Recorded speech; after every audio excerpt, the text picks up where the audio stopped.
Hey, everybody. I'm Cynthia Cummins. I'm the founder and principal realtor at Kindred SF Homes. And I'm here today with Jessica Lanning, who's going to introduce herself in just a minute.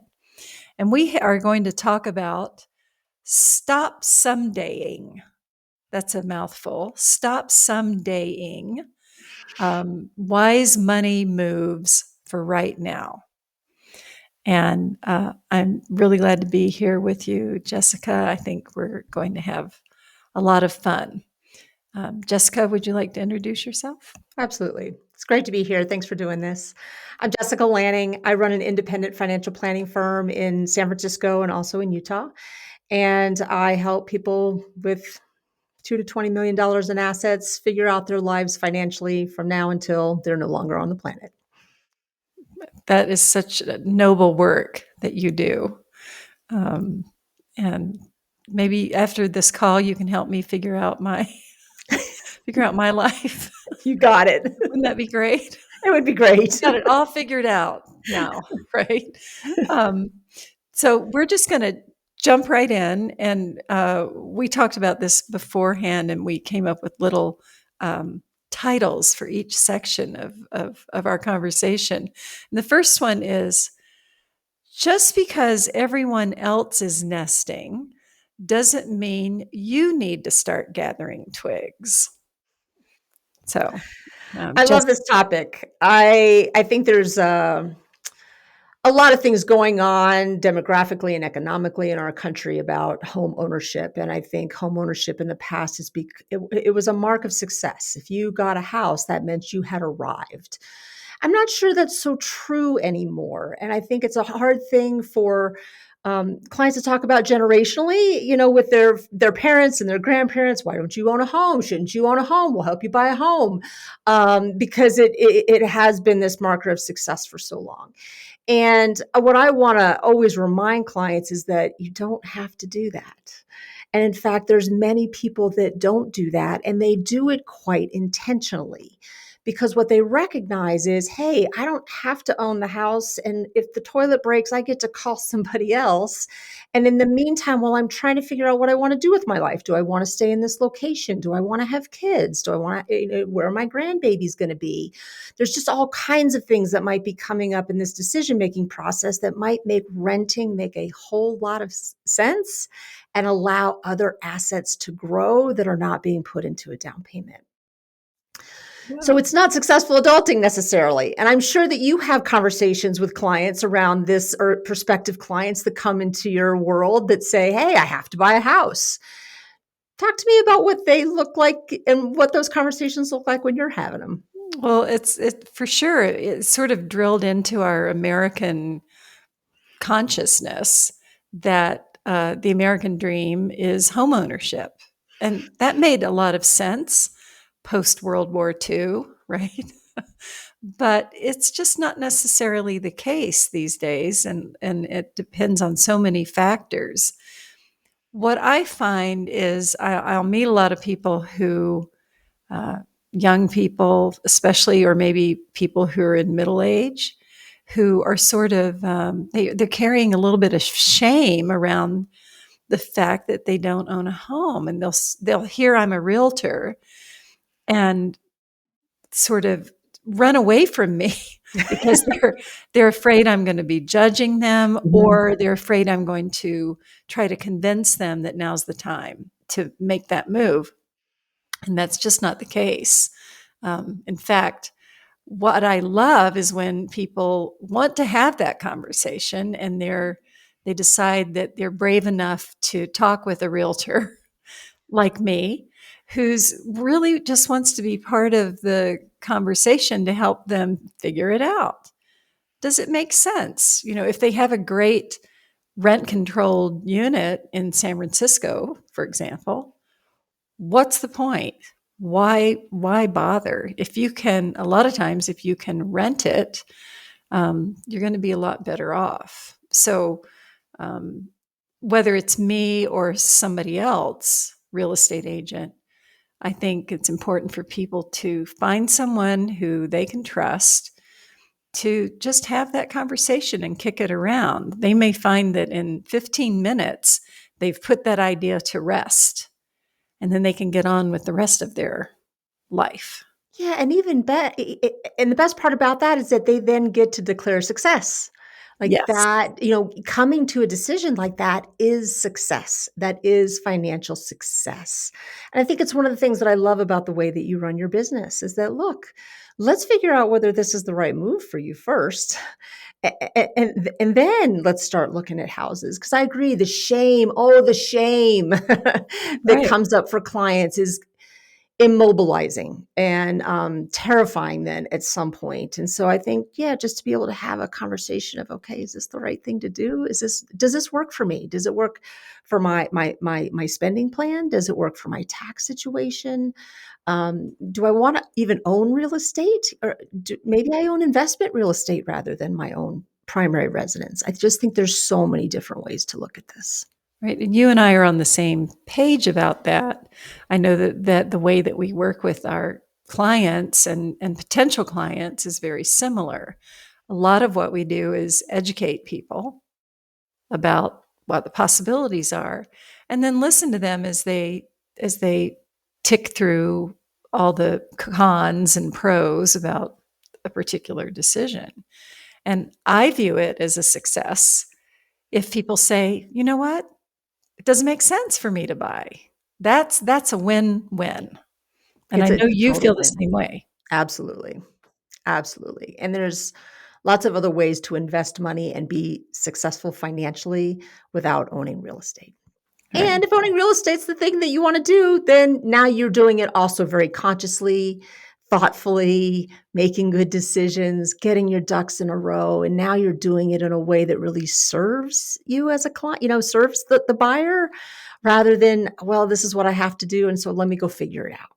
In a Different. cool, calculated way that where you can make good decisions and you can feel calm about it instead of, "Oh my god, I just saw the cutest little house. How can I buy it?" That doesn't work. Oh, or I want to call them, let's call them a scheme. The schemes that you see on social media or in advertisements. Oh, you should buy foreclosures. Oh, you should look for a fixer and fix it up. Like these kinds of things that I think people like get their attention drawn to that also don't necessarily serve them. Right. And this is where a trusted professional advisor who, like you, Or like me, you. that's where we Yeah. come in, to help hold people's hands in the middle of that. "Oh, wait, am I doing it right?" Um, in that situation.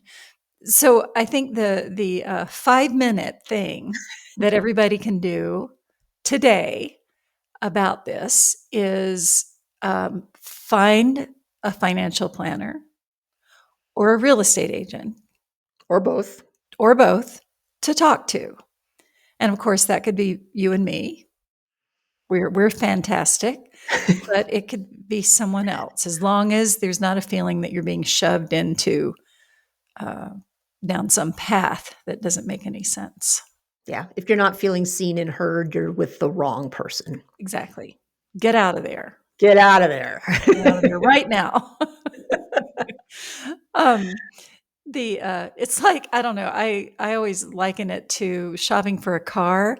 I remember shopping for a car, I don't know, 10 years ago, and I went to uh, the dealership, and the person who came out to help me said, I wanted to test drive this particular model that I was interested in. And they said, "Well, if you're going to buy the car today, we'll let you test drive it." And I'm like, "Wait a minute, I can't tell you that." And so I didn't buy that. I didn't buy that car. Um, okay, so don't you either. Number two, this little section is called "But I'm a grown up." This, Yeah, this is the idea that you don't need to be embarrassed about getting parental help to buy a house. And you, as a parent, if you are helping your adult child buy a house, you don't need to necessarily feel compelled or guilted or like you need to do this for your kids. And if you want to do it, there's a way to do it that feels good between parent and child or whatever the relationship might be. I think a lot of clients that I have will hesitate. And I see this on both sides. I have clients that are getting help from parents to buy houses, and I have clients that are helping their kids buy houses. And I think, the conversation has to be okay, what's really happening here? What's the relationship? What is this about the money? There's lots of ways to structure this financially, right? Those are kind of the easy parts. The money's always the easy part. The math is easy. I know people don't think that, but you could have an equity sharing agreement. It could be a loan. It could just be an outright gift. Like there's lots of ways to transfer money. What I think is really important for people to consider is what's the relationship? Mhm. Is somebody being guilted or bribed into living in a particular place? Yep. Or what happens if the loan can't get paid back? Like there's just things, there's a relationship before the money and the math that has to really be caretaken in my mind. So that, look, you don't want a family relationship to fall apart over this. You want it to strengthen the relationship and make it a good thing. And it's also a great way to bring above the line of consciousness, subconsciousness, to have a deliberate conversation. It's a very adult thing to do, to talk about how can this work? Where are we now? Because otherwise, things don't get said, and then somebody does something, I don't know, whatever it is. They move to Omaha, and the parents there going, but wait, we would have helped you stay here. And then there's this whole thing Whole that thing. goes on. And that's just one example. I mean, I probably one out of every three buyers I work with, and that may be a low estimate, I bet that's low. is getting some kind of help, um, getting some kind of help from a parent, and that may be a middle-aged buyer who's getting help from a parent. And I've just seen so many great ways that it can work. I mean, you talked about some of the examples, but to be very specific about San Francisco, there's all kinds of creative things that parents and a child can do in, for example, a 2-unit building, where you have a combination of owner occupancy with the benefits of interest write-off and homeownership combined with investment aspects for the parent or the helper. So it can really go well. Look, I see it go well more often than I see it not go well. But to your point, conscious conversations are super important. This is I don't want to call it a marriage like any other. That sounds weird and incestuous. But if you want, if there are, I always say, fences make good neighbors. Clear agreements make for good relationships. And so, if there is a clear understanding about what's happening, I think it more often than not works out, and it feels good. And I will just say, look, in a high expense area like San Francisco, where the medium home is what, 1.5 now, At least, at yes. least. Yes. Um, Amassing that down payment is the hardest thing to do, because even though you might be making really good income, you've got taxes, you've got living expenses, you've got your rent, which you're probably paying a fair amount for. It is hard to amass that down payment. I find that to be the biggest challenge. So if you Absolutely. can get help with that, by all means, get the help, especially if homeownership is high on your list. Hmm. I think yes, and it's just uh, uh, so much better again when you have some consciousness and transparency around it. Yeah, And we'll talk about what did you say about having a plan, about an agreement that's clear, having clear clear agreements, agreements. Yeah, clear agreements. we'll talk about clear agreements. Uh, that's the next topic. But the 5-minute action that people can take today is to, I'd say, email your parents or email your children and suggest a conversation about what we all have in mind for the future. something like that. Yep, I love that idea. And just say, "Hey, we're thinking about buying a house," or, "Hey, we would love to help you buy a house." Wherever, whatever side of that conversation that you're on, open up the conversation and just let it be a conversation. It doesn't have to be a commitment at this moment. It just needs to be a conversation. But you can't get to the commitment without the conversation. Absolutely. Otherwise, I mean, I just saw a recent example where the parent was selling the longtime home. The child had aspirations of living in that home, and it didn't get talked about. Hmm. So when the parent went ahead to sell it, there was an, oh, wait a minute, why didn't you tell me kind of thing. Yeah, that could have been avoided. That's just one example. Yeah, happens often. Yes. Yeah. So speaking of those clear agreements, our next little topic is just in case you're not living to the age of 117. Um, and 117 is, I think we picked that number because there was a woman who lived to be 117. She just recently died. But she had a lot of time to do a lot of planning. Yes, she did. And so, yeah, the idea here is get your plan done. And specifically, that means go ahead and do an estate plan, do some estate planning. Look, this is it's a sticky point for me in my planning. I almost won't work the client who won't get their estate planning done. And it's not, I think what people think when they think, "Oh, my estate planning," is first of all, they have to think about their death, and they don't like that very much. Right. And then I think the other piece is that they have to figure out where all their stuff is gonna go, and if they have minor children, they have to think about who's gonna take care of those children. And those decisions start to feel very big, Hmm. because who's gonna take care of my kids and love my kids as much as I do? Right. Arguably nobody. Right. And so let's just not make the decision at all. I think when I'm approaching people about estate planning, it's not only about what happens when you die, because look, once you're dead, on some level, what do you care? What really matters is what happens if you live? What happens if you're incapacitated and can't manage your finances? What if you are lying in a coma and somebody needs to make a decision about pulling the plug? What if you are temporarily disabled and need somebody to just help manage your life and your health until you're able to do that for yourself again?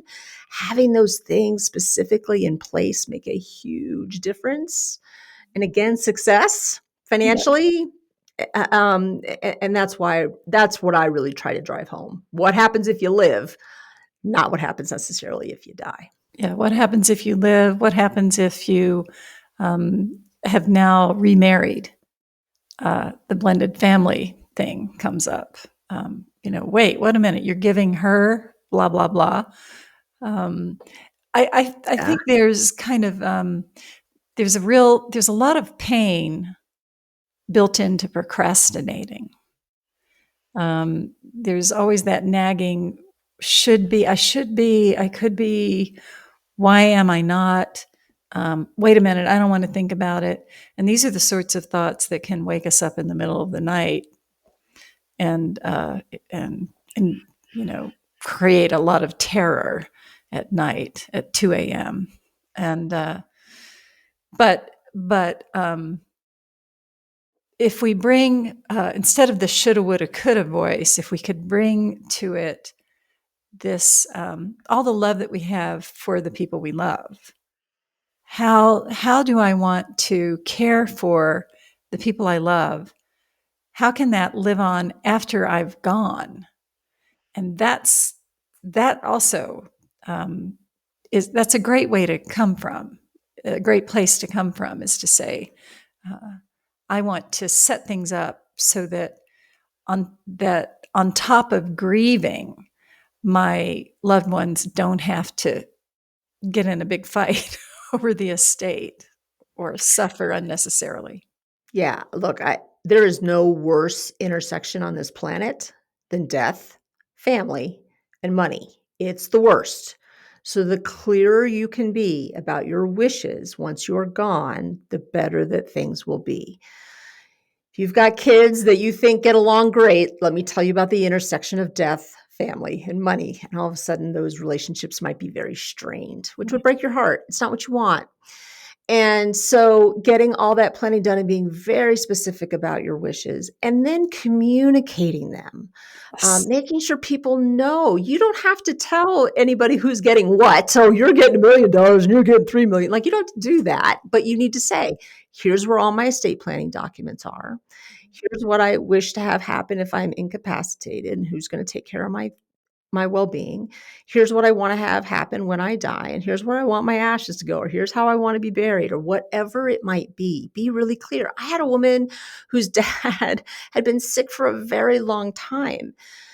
She's Jewish. You got to put people in the ground in 24 hours. And she had no idea what her dad would have wanted or where he would have wanted to be. How Oh, that conversation never happened was just unbelievable to me. But like, it would have saved her so much stress and hassle trying to figure out what do we do in the next 24 hours to make sure we've honored our dad in a way that feels good. yes, the shock of losing somebody is, I mean, that is just so horrible, the shock and the grief. So anything we can do to remove that extra layer of distress Yeah. is an act of love. And getting it complete. Just to go back to real estate, so important when people create a revocable living trust to contemplate whether or not that house should be titled in the name of the trust. Yep. And more often than not, it should be a conversation to be had with your estate planning attorney. But oh boy, I had to probate a state once and get a house sold, and this was back before the pandemic, and it still took forever and multiple, pick the realtor, get the appraisals, have the court approve the sale. I mean, it just dragged out and dragged out. It was not a lot of fun, let me tell you. So the more, right, get the trust done and all the things, but then you need to do all the follow-up stuff to make sure that that's in place as well. Including transferring the title, not Right. skipping that one little tiny, very important Yes. step, Very important actually step. making the transfer. Yes. Put the Um, house into the trust. Yes. so, with the help of a good estate planning lawyer, uh, this can be accomplished. Yes. Um, and you and I can certainly recommend people. So that is the 5 minute action here: is talk to a couple of estate planning attorneys and get started. Yeah. In 5 minutes, you can reach out to two or three people, see who's a good personality fit. Look, estate planners are a little bit like interior decorators. They all get the work done and they get it done beautifully, but they all have their own styles. So pick somebody that you like, that you feel like is going to serve you well, and then keep it moving. Mhm, definitely. And it may take a while. So be patient. Be impatiently patient. Yes. Yes. But in 5 minutes, you can get started. You can get started. And once you've done that, that's all it takes. So now we're moving on to our lightning round of a few things that you can do very quickly. The first one we are calling "You Can Have the Rich Uncle You Always Wanted." So, Jessica, explain what that means. So I think a lot of people would love to have a rich uncle or a rich aunt, right? That leaves them a bunch of money or can lend them a bunch of money at a moment's notice. And my note to you here is that if you are a homeowner, you want to get a home equity line of credit, a HELOC, otherwise known as, and that way you have access to money should you need it at a moment's notice.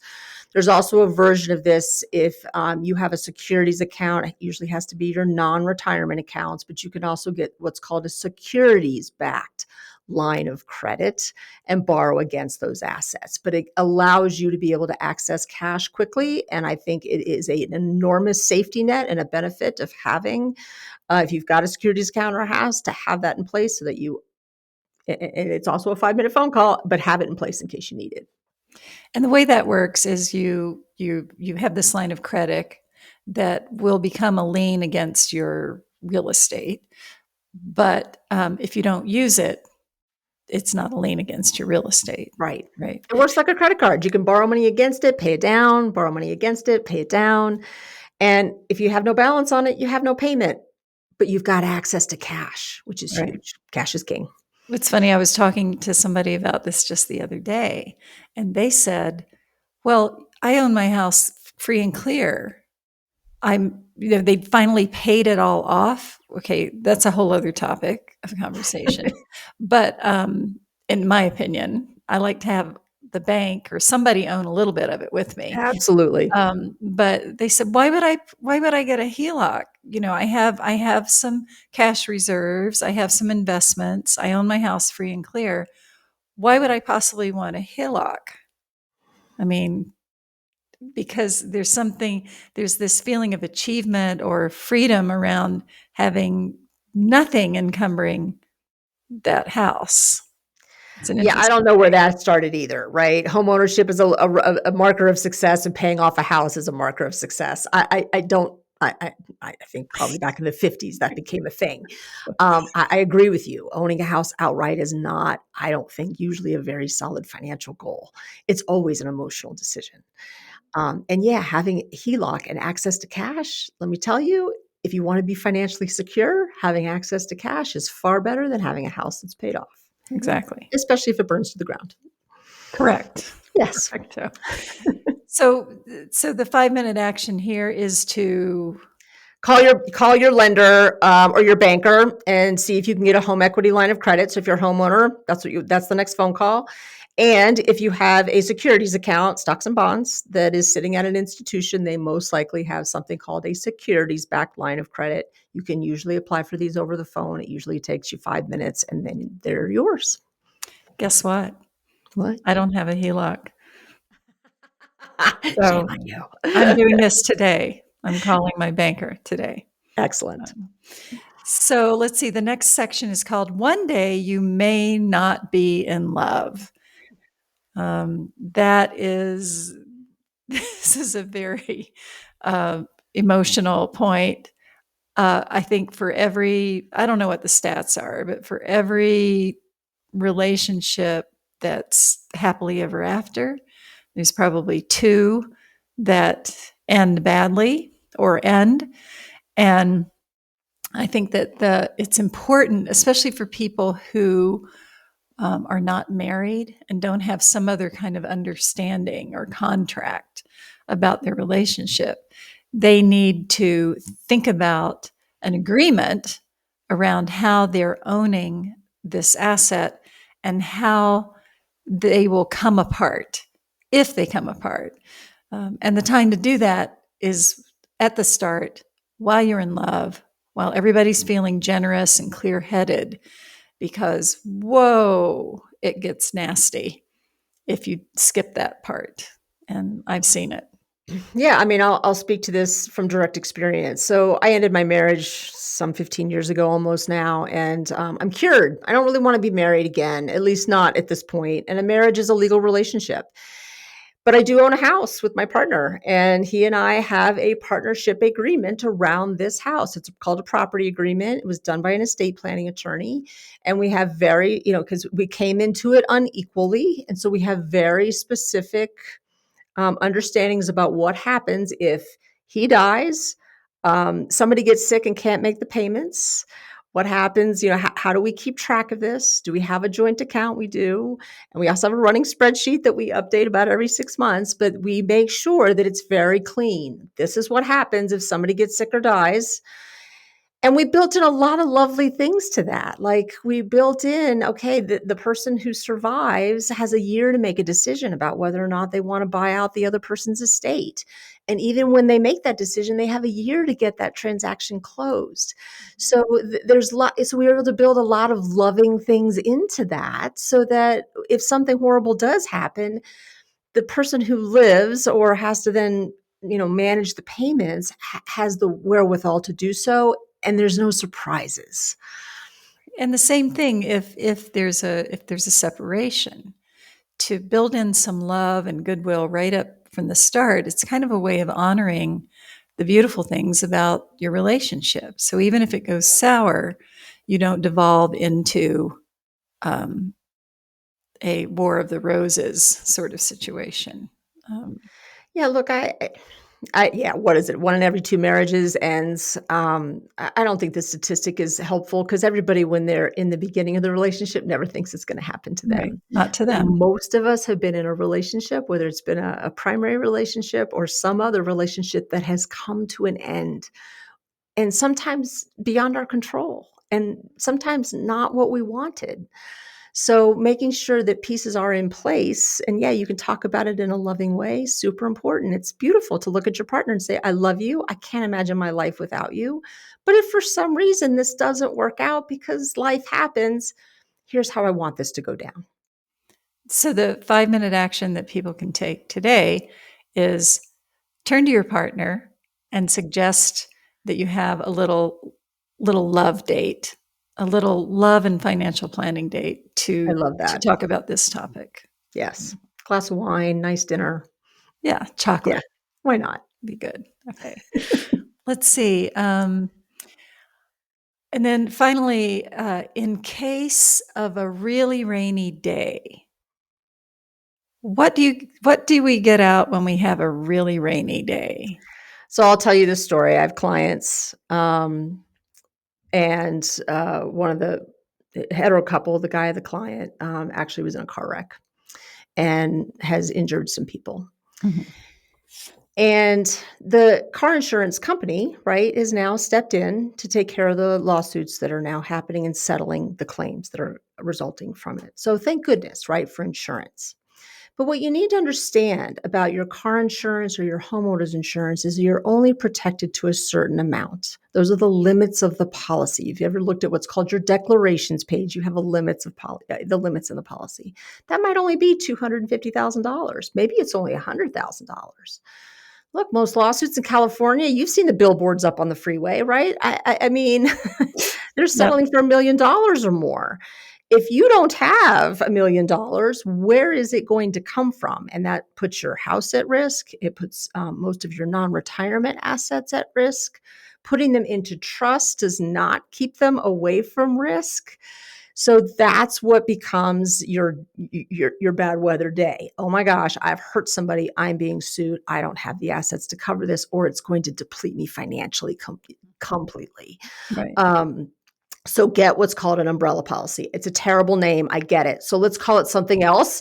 Let's call it an excess liability policy. This is not my idea, by the way, but an insurance person's idea, excess liability. And what this does is that instead of your car insurance having a $250,000 limit or your homeowner's insurance having a $250,000 limit, it brings those limits up to $1 million or $2 million or $3 million or however much you need. And you can have a 5-minute conversation. I mean, I just did this. I just increased because I moved to Utah. I had to change my car insurance and I just had to get umbrella policy here in Utah. Really, it was a 5-minute phone call. Now, That's okay. and she just asked me a bunch of questions, guided me through it. We made some decisions and she bound the policy within minutes. It's really super simple.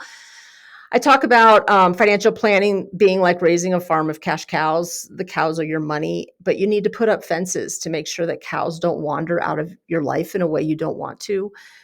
Not having an umbrella policy allows your cows to wander out in a way that you didn't want to.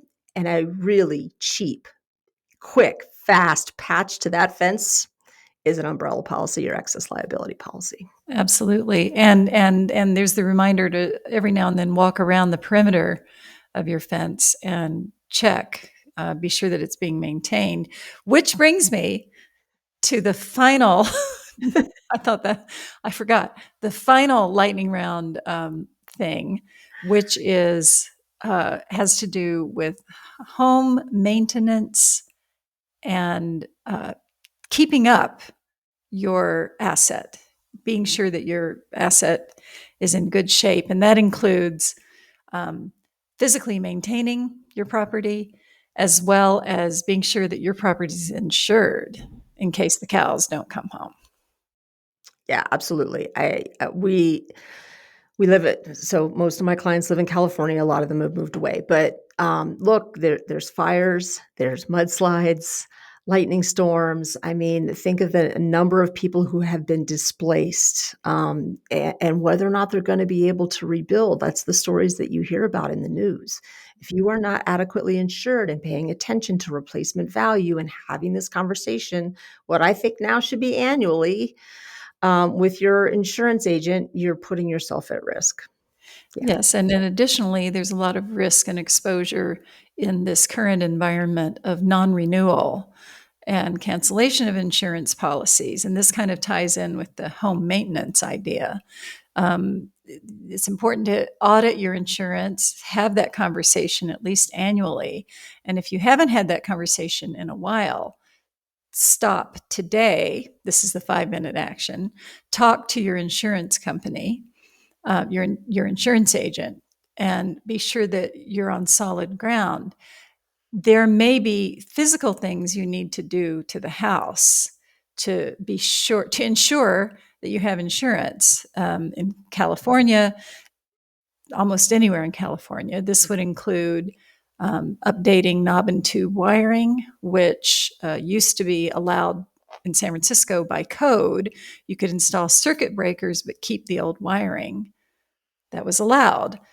Not anymore, according to insurance companies. Same goes for your roof, any kind of water intrusion. And so this points to the need to be sure that the components of your house are being maintained. And I think it's a good idea to maybe every 3 years get an objective home inspection. People can call me. I'll give you the names of some inspectors. Don't call Joe's Roofing and ask Joe to look at the roof, because for sure Joe's going to find something. Call a home inspector who's there to do a independent assessment. So that would be the second thing to do today, is have a home inspection.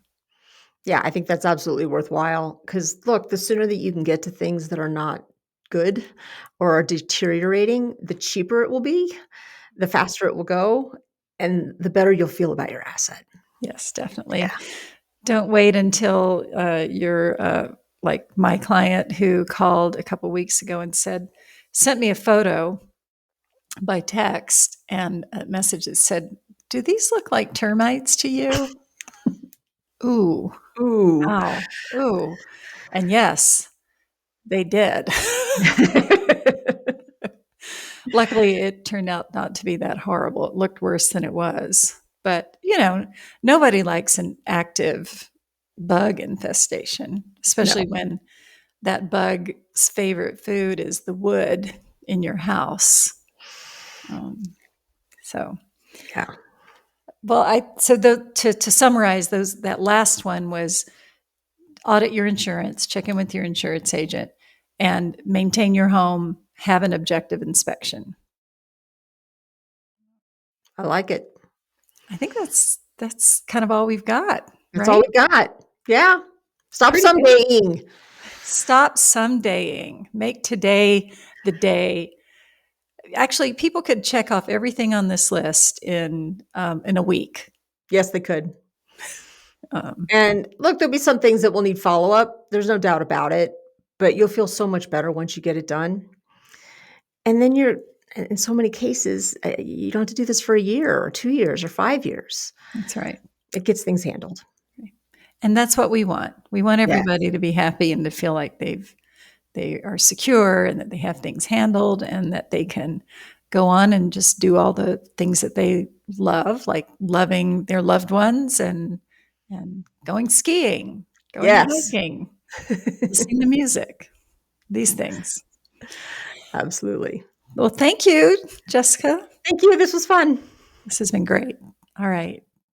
And everybody you'll know how to reach us if we can help you. We're always available. 25/8. Absolutely. Okay. Bye. Bye.